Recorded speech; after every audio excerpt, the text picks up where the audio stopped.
Since we will be working with text in this tutorial, let's start by switching to the text workspace. Go to the upper right corner of the composition panel, and just above it you'll see this double arrow here. Click on that and that'll show you all the rest of the workspaces. Let's choose the text workspace. That'll open the character panel and the paragraph panel here on the right side of the interface. Let's start in the character panel and set our font. So click on the first drop down and you'll notice that we have not only the names of the fonts on the left, but previews of what the fonts will look like on the right. I want to choose Arial for my font, so I'll start typing Arial. And now I have a bunch of different Arial options, so I'm going to choose Arial Regular. To set the color of our text, let's go over to the right side here and notice we have red as the previous color. Yours may be a completely different color. In order to choose white, just click the white box down here. Just so we all have the same size text, let's click on the drop down where we can set our text size.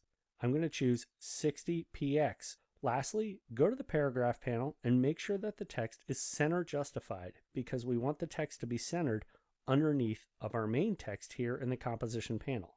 As I'm looking at the composition panel, its magnification is less than 100% and I'd like to actually zoom in.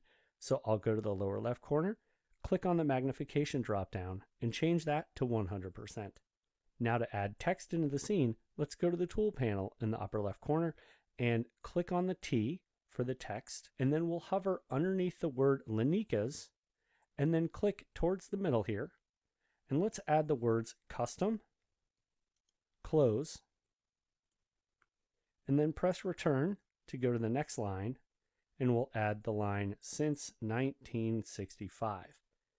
In order to set this text, let's go back up to our tool panel and click on the leftmost tool, our selection tool. To reposition the text within the composition, simply click inside the bounding box and start moving the text around. If you hold Control on Windows or Command on the Mac, after you start dragging, you'll notice the text will start to snap to different objects in the scene.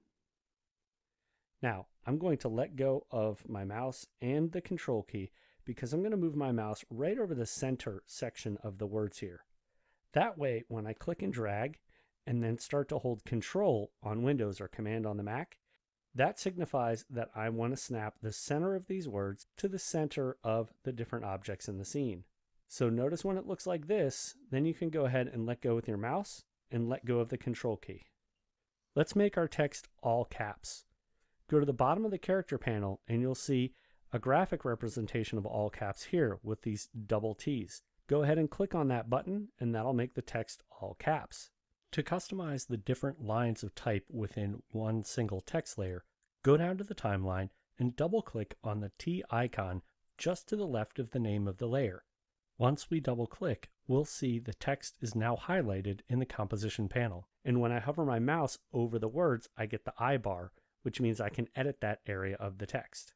I'm going to start off the right side of 1965, click once, and drag to the left to highlight the entire lower line. Go ahead and let go of your mouse once that's highlighted, and then we can go back to the character panel, and anything that I change will only change the selected text. So I'm going to change this text from 60 pixels to 40. If you press Tab, you can move to the next field. The next field here controls the amount of space in between the two lines. This is called leading. I'll click on that drop down and choose a setting of 72. That's going to give me a lot more space between the different elements.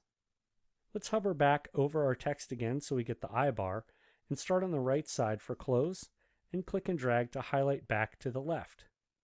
With the top line selected, let's make this line of type a little smaller. Go to the character panel again and don't use the drop down. Just click directly on the pixel value 60, then use your up or down arrows to move the pixel size up or down.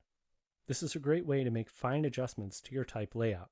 Once you get a size you like, grab the selection tool to set your type layer, and let's go down to the timeline and look at our text layer. If we open the options for layer 1, you'll notice text layers have options in addition to the normal transform options you'd get with any layer. And it's also important to understand that text layers aren't footage elements here in your project. They're actually generated from within the After Effects project itself, and they reside within compositions.